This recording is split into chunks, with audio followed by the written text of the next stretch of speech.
Today we are gonna start with chapter 3 adjudication as to stamps. तो section 31 क्या बोलता है adjudication as to proper stamps. किसी को भी डाउट है अगर कि कितनी ड्यूटी चार्ज होनी चाहिए इस इंस्ट्रूमेंट पे तो वो क्या कर सकता है, they can bring the instrument to the collector whether the instrument has been executed, भले से एग्जीक्यूट किया गया हो ना किया गया हो, पहले स्टैम्प कभी किया गया हो ना किया गया हो, अगर डाउट है तो फिर लाया जाएगा कलेक्टर के पास और वो डिटरमाइन करेगा कलेक्टर कि क्या उस पर ड्यूटी चार्जेबल होनी चाहिए। और कलेक्टर की फीस कितनी रहेगी, नॉट लेस देन 50 पैसा and not exceeding 5 rupees. So it's an old act, that's why the duty value is so low, the fees value is so low, and the collector shall determine the duty in which the instrument is charged. Then for this purpose collector may require to be furnished with abstract of instrument, कि instrument किस बारे में है, instrument के जो भी relevant facts हैं, जो भी रेलेवेंट डॉक्यूमेंट्स हैं वो प्रेजेंट करने के लिए बोल सकता है for the calculation of duty. And he can also refuse to proceed upon any application until such abstract or evidence has been furnished. So no evidence furnished in pursuance of this section shall be used against any person in any civil proceeding. यानी कि वो evidence produce करे उस duty के लिए और उसके against ही कोई proceeding चालू करा दे, ऐसा नहीं होता. Except in an inquiry as to duty in which the instrument to which it's relate is chargeable. तो ड्यूटी पे कोई भी इंक्वायरी बिठा सकता है कि ये ड्यूटी चार्जेबल है और इसका फीस नहीं पेमेंट हुई है. तो regarding the duty civil proceedings can be initiated, but except that no civil proceedings should be initiated. Every person by whom any such evidence is furnished. So once the full duty is paid, पूरी duty पे कर दी जाएगी तो person कोई भी penalty से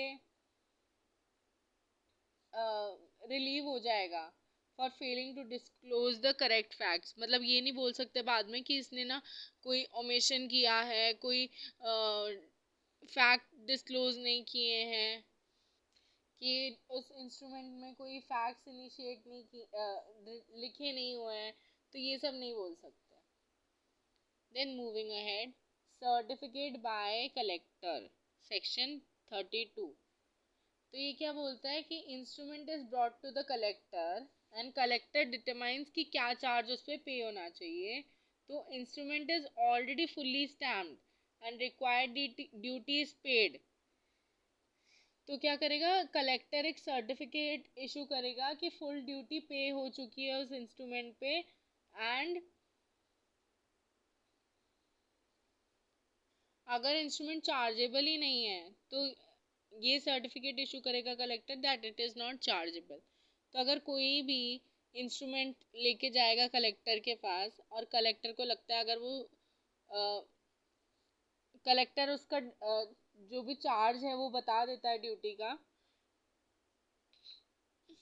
then वो एक सर्टिफिकेट इशू करेगा और वो ड्यूटी पे हो जाती है. तो सर्टिफिकेट इशू करेगा कि ड्यूटी हैज़ बीन पेड, और अगर उस पर कोई चार्ज नहीं बनता है तो वो सर्टिफिकेट में लिखेगा कि no charge, the instrument is not chargeable. अब अगर कोई भी ड्यूटी चार्ज हुई है किसी इंस्ट्रूमेंट पे तो वो एज एन एविडेंस पेश किया जा सकता है कोर्ट में. तो it gives a legal validity to any instrument. So what it says कि an instrument with collector's endorsement, जहाँ पर कलेक्टर ने सर्टिफाई कर दिया, will be considered duly stamped. और अगर नॉट चार्जेबल है ये इंडोर्समेंट कर दिया तो it can be used as evidence in both the cases and acted upon or registered as if it had originally been duly signed.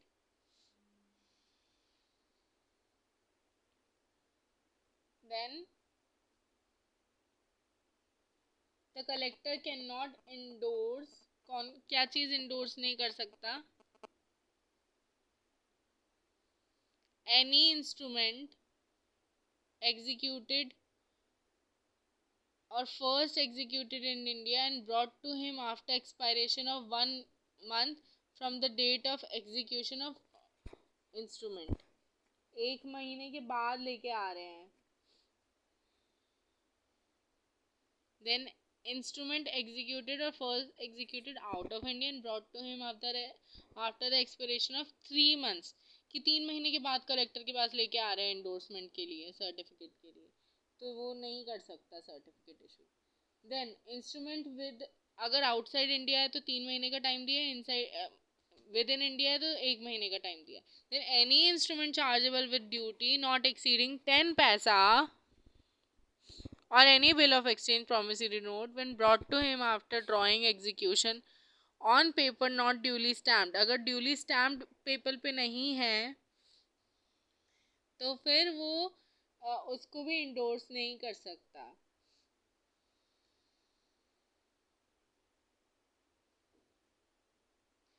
Then आते हैं chapter 4, instruments not duly stamped.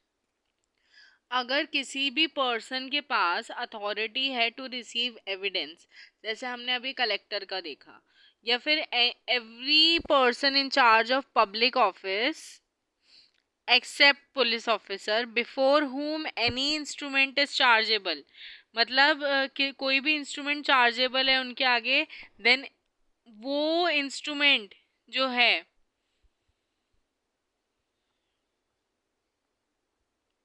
if it appears to him that such instrument is not duly stamped तो he may impound such instrument. impound मतलब कि उस instrument का use ही खत्म कर देगा, मतलब सीज कर देगा उस इंस्ट्रूमेंट को. तो अगर कोई भी इंस्ट्रूमेंट इनसफिशिएंटली स्टैम्प्ड है और अगर किसी पर्सन के पास अथॉरिटी दी गई है तो वो पर्सन उस इंस्ट्रूमेंट को सीज कर देगा, इम्पाउंड कर देगा.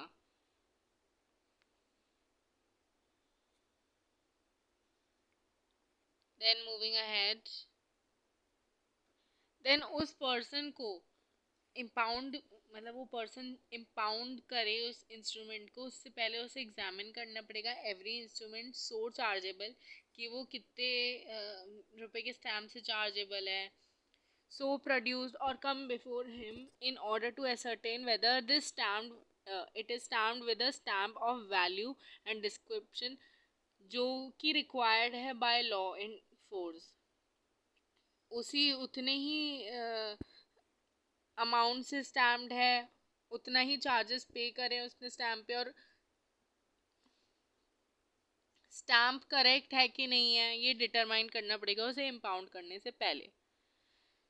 देन अब इसके एक्सेप्शंस क्या है, प्रोविजो में दिए गए हैं. प्रोविजो में nothing herein contain shall be deemed to be require any magistrate of जज of a criminal court to examine और impound if it does not think fit so any instrument coming before him in the course of any proceeding other than proceeding in chapter. तो अब बस ये बोल रहा है कि मजिस्ट्रेट जो हैं वो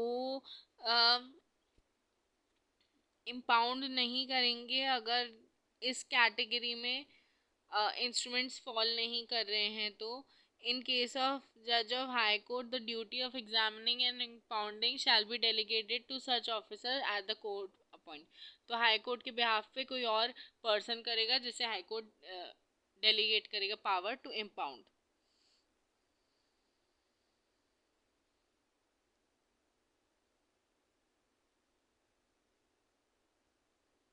देन पब्लिक ऑफिसर्स कौन डिटरमाइन करेगा, स्टेट गवर्नमेंट डिटरमाइन करेगी.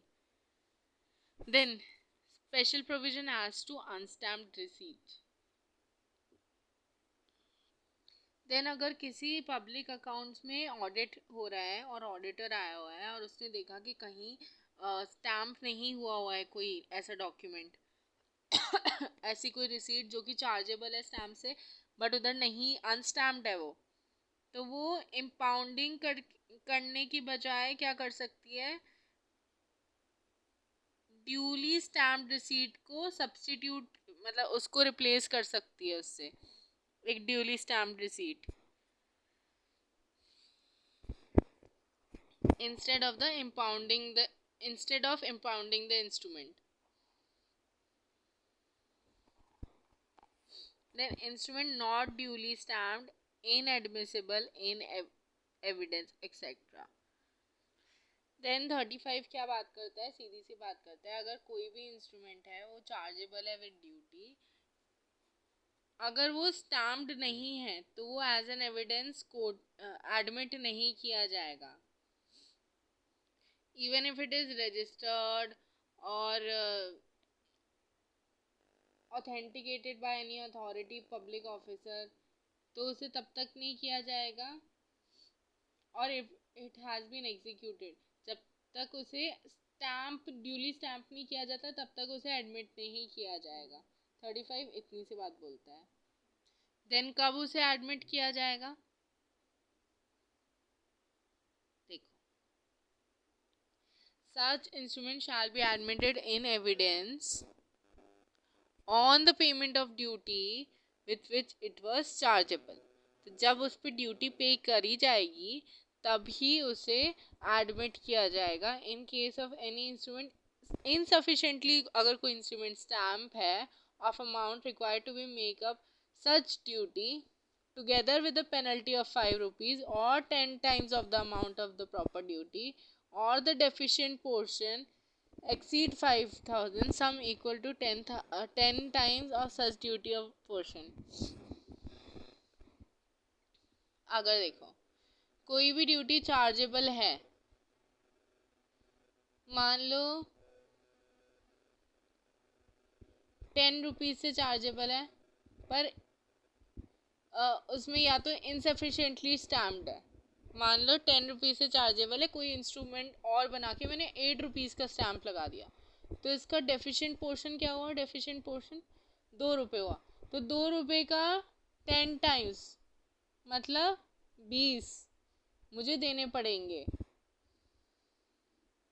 तो यहाँ यही लिखा है, या तो 10 times of the amount of proper duty, जो मैंने पे नहीं की है, जैसे अगर मैंने 10 रुपये पे नहीं किया तो उसका 10 टाइम्स मतलब 100 मुझे पे करना पड़ेगा।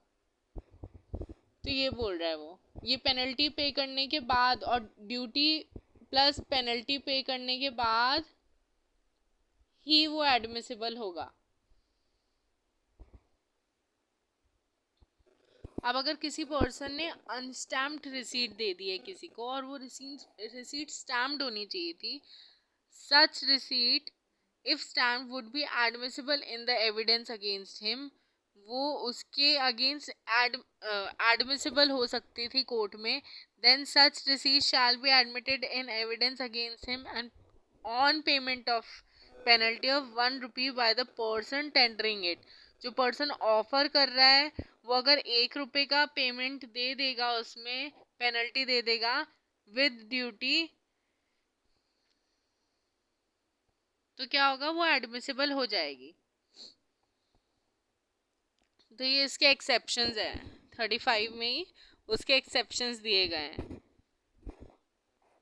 देन क्या बोलता है, if a person gives an एक second, if the contract or agreement consists of correspondence and one letter is properly stamped and the contract is deemed to be duly stamped। अब अगर एक ही कॉन्ट्रैक्ट में या agreement में देर are 2 or more instruments or letters, then any of the letter of the contract bears the proper stamp, अगर कोई भी letter में प्रॉपर स्टैम्प है, अब इसमें मान लो प्रॉपर स्टैम्प है, तो क्या होगा, पूरा अग्रीमेंट और कॉन्ट्रैक्ट क्या होगा, ड्यूली स्टैम्प्ड माना जाएगा। Nothing herein contain shall prevent the admission of any instrument in evidence proceeding in civil code under section this. Then admission of any instrument in evidence prevent नहीं होगा in criminal codes, because इस चीज़ से किसी evidence को नहीं रोका जाता कि वो ड्यूली साइंड नहीं है, एक्सेप्ट इन CRPC के किसी भी चैप्टर में, एक्सेप्ट चैप्टर 12 एंड चैप्टर 36। और 35 में एक और चीज़ है कि अगर कोई भी कलेक्टर ने अगर सर्टिफाई कर दिया है किसी भी इंस्ट्रूमेंट को, तो it may be admitted as an evidence regardless of its stamped status, कि अगर वो stamped है कि नहीं है तब भी वो इंस्ट्रूमेंट admissible होगा. Then instrument in criminal court proceedings may be admitted even if it not stamped, जो हमने यहाँ पढ़ दिया. ठीक है, तो ये दोनों चीज़ें याद रखना. एक तो क्रिमिनल कोर्ट में इंस्ट्रूमेंट एडमिसिबल होंगे, और एक अगर गवर्नमेंट ने या फिर कलेक्टर ने सर्टिफाई कर दिया तो वो फिर स्टैम्प्ड होंगे कि नहीं होंगे चलेगा, वो तब भी एडमिसिबल होंगे. अब 37 क्या बोल रहा है, admission of improperly stamped instrument. अगर कोई इंस्ट्रूमेंट सफिशिएंटली स्टैम्प तो है सफिशिएंट अमाउंट के साथ, बट इम्प्रॉपर डिस्क्रिप्शन लिखा गया है, उसमें डिस्क्रिप्शन किसी और इंस्ट्रूमेंट का लिखा हुआ है, then on the payment of duty with which the same is chargeable, duty provide किया जाएगा, मतलब उस पे भी चार्ज दिया जाएगा, to be certified to be duly stamped, ताकि उसे ड्यूली स्टैम्प्ड माना जाए. And any such instrument so certified shall be deemed to have been duly stamped as from the date of its execution. उन्हें duly stamped माना जाएगा from the date of its execution. ठीक है, तो उस पर भी अगर वो प्रॉपर डिस्क्रिप्शन के साथ नहीं है तब भी उस पर पेमेंट ऑफ ड्यूटी की जाएगी एंड तभी उसे सर्टिफाई किया जाएगा. Then section 39, collectors power to refund penalties paid under section 38. अब देखो, अपन ने इम्पाउंडिंग में पढ़ा था कि कोई भी इंस्ट्रूमेंट सीज कर दिया जाएगा, इम्पाउंड कर दिया जाएगा अगर उस पर ड्यूटी नहीं पे की गई होगी. बट अगर वो ड्यूटी पे करने के लिए रेडी और पेनल्टी भी पे करने के लिए रेडी है, जो हमने उसमें 35 में देखा था, आई एम सो सॉरी 33 में देखा था. हाँ, तो हमने सेक्शन 33 में देखा था कि अगर उस पर पेमेंट कर देते हैं पेनल्टी के साथ तो वो इम्पाउंड नहीं रहेगा, फिर उसको एग्जीक्यूट कर सकता है. Then consent of the parties, और देन वो जो पर्सन है जो ले रहा है पैसे और पेनल्टी वगैरह ले रहा है, जो कि ऑथराइज्ड है, वो कलेक्टर को पेनल्टी देगा और एक ऑथेंटिकेटेड रिपोर्ट देगा कि जो भी इंस्ट्रूमेंट है, इन राइटिंग देगा कि जो भी इंस्ट्रूमेंट है उसकी ड्यूटी पे हो चुकी है और पेनल्टी जो है वो भी पे हो चुकी है, and send such amount to the collector. Collector को वो अमाउंट दिया जाएगा. ठीक है, तो मैं एक बार वापस बता देती हूँ. सेक्शन 33 में अगर कोई भी इंस्ट्रूमेंट है वो इम्पाउंड हो चुका है और पर्सन उसकी पेनल्टी और ड्यूटी पे करने के लिए रेडी है, तो वो ड्यूटी पे करेगा उस पर्सन को जो कि ऑथराइज्ड है उससे लेने में पैसे, एंड पेनल्टी पे करेगा, और वो पेनल्टी वो पर्सन किसको भेजेगा, कलेक्टर को भेजेगा. देन उसमें लिख के भेजेगा, रिटर्न में भेजेगा कि ये ड्यूटी और चीज़ें, मतलब ड्यूटी एंड पेनल्टी आ चुकी है उसके पास, और अब वो इंस्ट्रूमेंट पे कोई ऐसी ड्यूटी बकाया नहीं है. देन 39 में, सेक्शन 39 देखते हैं, उसमें कलेक्टर क्या करेगा कि कलेक्टर रिफंड कर देगा अगर कोई भी portion of the penalty exceeding 5 rupees if deemed appropriate. अगर 5 रुपये से ज़्यादा किसी की पेनल्टी लगी है तो उसको उससे एक्सीडिंग जो भी पेनल्टी है वो वापस रिटर्न कर सकता है, रिफंड कर सकता है, ये उसकी पावर है. And such instrument have been impounded only because it has been written in contravention of section 13 and 14, and the collector may refund the whole penalty so paid. तो अगर कोई भी इंस्ट्रूमेंट है वो इम्पाउंड हुआ है only because it is written in the contravention of 13 and 14, section 13 and 14, then the collector may refund the whole penalty. Then 13 and 14 हमने पढ़ा था, इम्प्रेस सम की बात करता है कि वो पेज के फेस ऑफ द पेज होना चाहिए, एंड 14 किस बारे में बात करता है, I think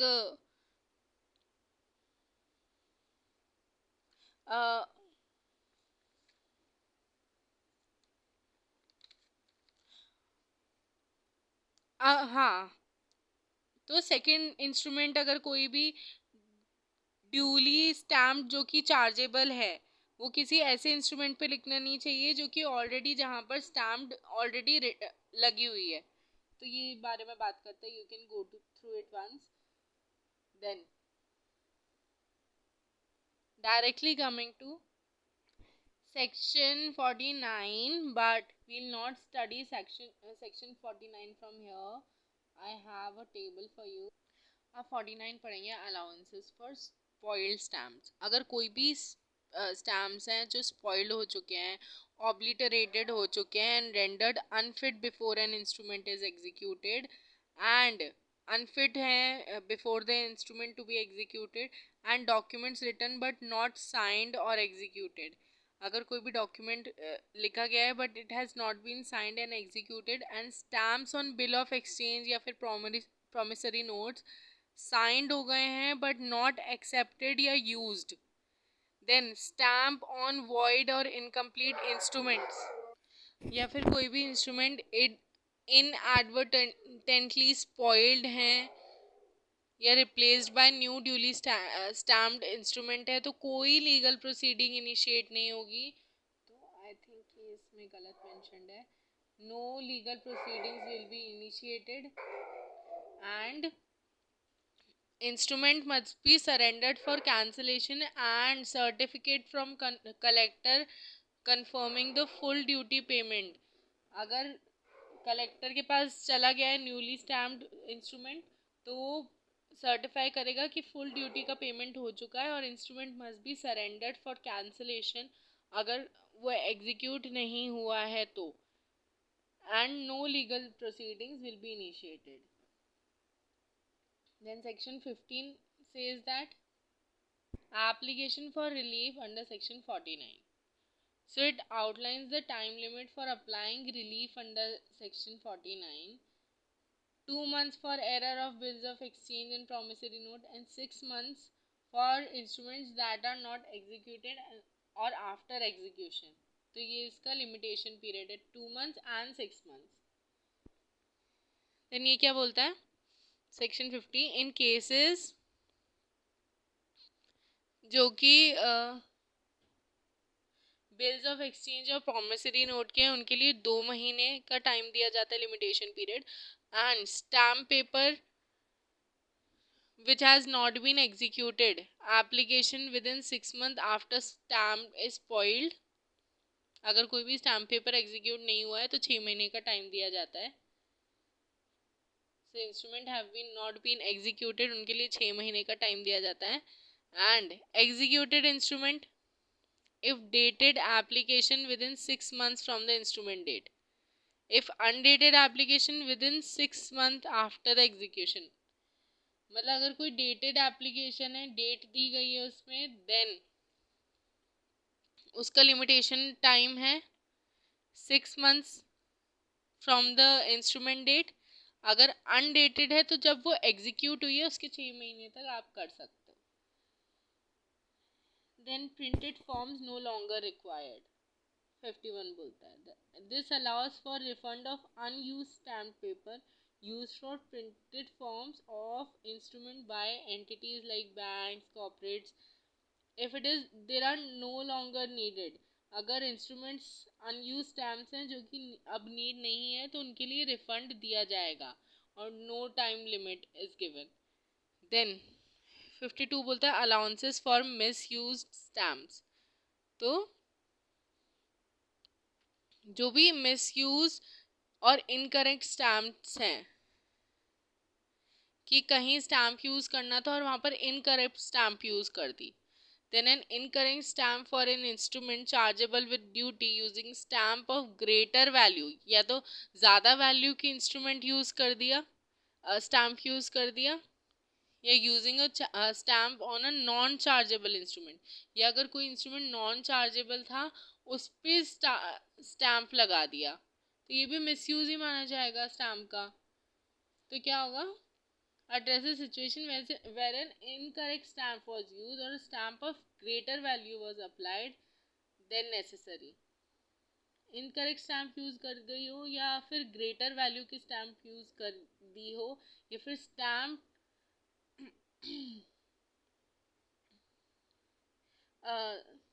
non chargeable instrument पे स्टैम्प यूज कर दी हो, तो restamping with the correct duty is required. मतलब विद इन, इसका टाइम पीरियड है within 6 months after the instrument state और एग्जीक्यूशन, तो उसे रीस्टैम्पिंग कर सकते हैं।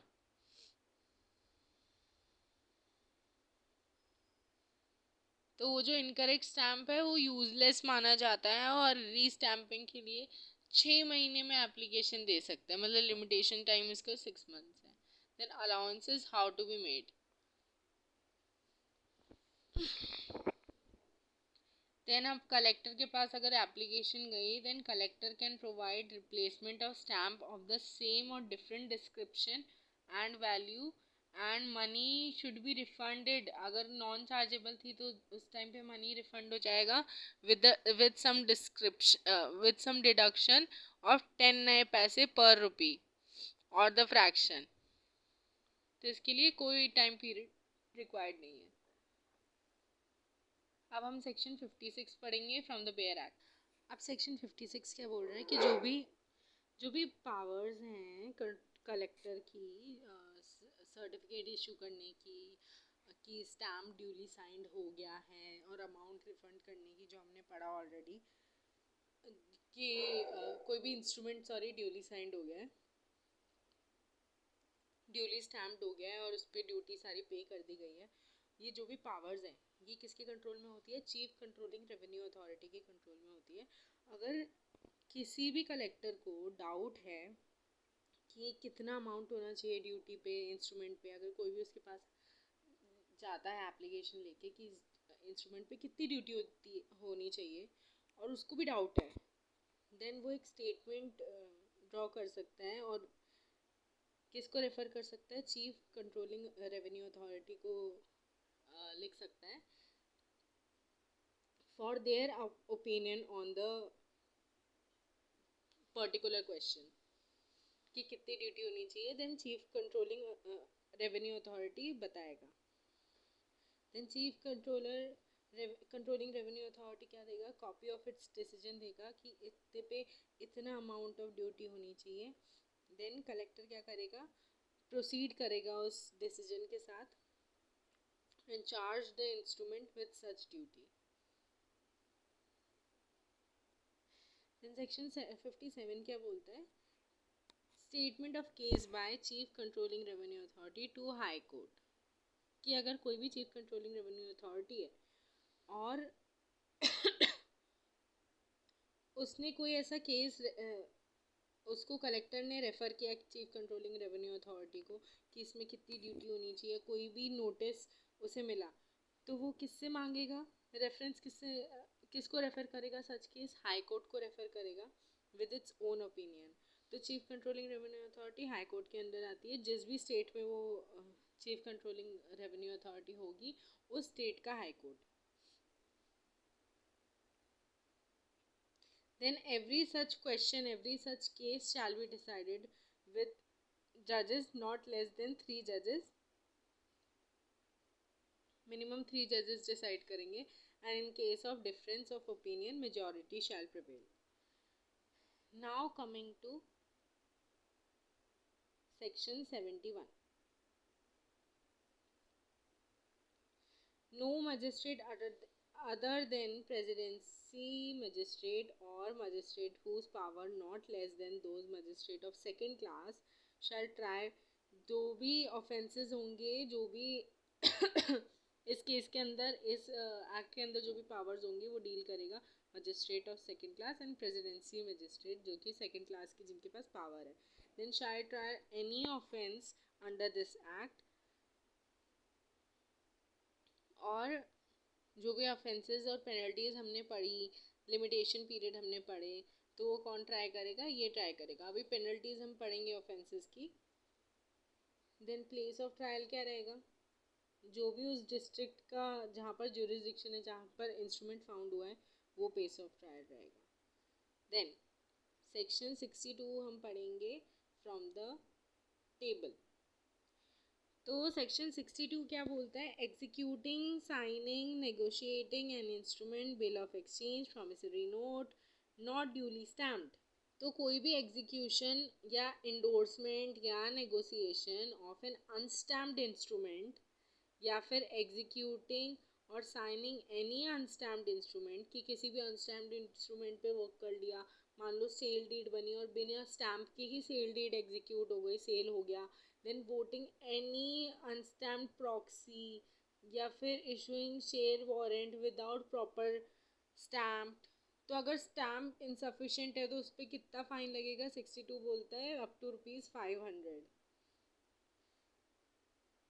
Then some states have amended this to 5,000, या states ने अपने हिसाब से amend किया हुआ है, क्योंकि अब ऑब्वियसली एक्ट बहुत पुराना है तो इसमें बहुत कम फाइन्स दिए हैं. देन सेक्शन 63 क्या बोलता है कि failure to cancel the adhesive stamp as required, कि अगर अधेसिव स्टैम्प कैंसिल नहीं किया, तो हमने देखा था अधेसिव स्टैम्प जो होता है उसमें साइन करके अपना इनिशियल लिख के और डेट लिख के कैंसिल आउट करना पड़ता है ताकि कोई उसे यूज़ ना कर दे. अगर कोई फेल हो जाता है ये करने में तो इसे अप टू ₹100 का फाइन.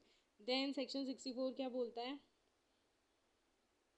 कि omission to comply with the provision of 27, failure to set forth all facts circumstances in an instrument with intent to defraud. तो सेक्शन 27 बोलता है कि कोई भी अगर फेल हो जाता, मतलब जो भी इंस्ट्रूमेंट है उसमें ऑलरेडी रिटर्न रहना चाहिए कि क्या क्या कंसिडरेशन रहेगा, पूरा स्टैम्प रिटर्न होना चाहिए, अच्छे से दिखना चाहिए, और it shall be duly signed and the exact amount of the duty shall be written on the instrument.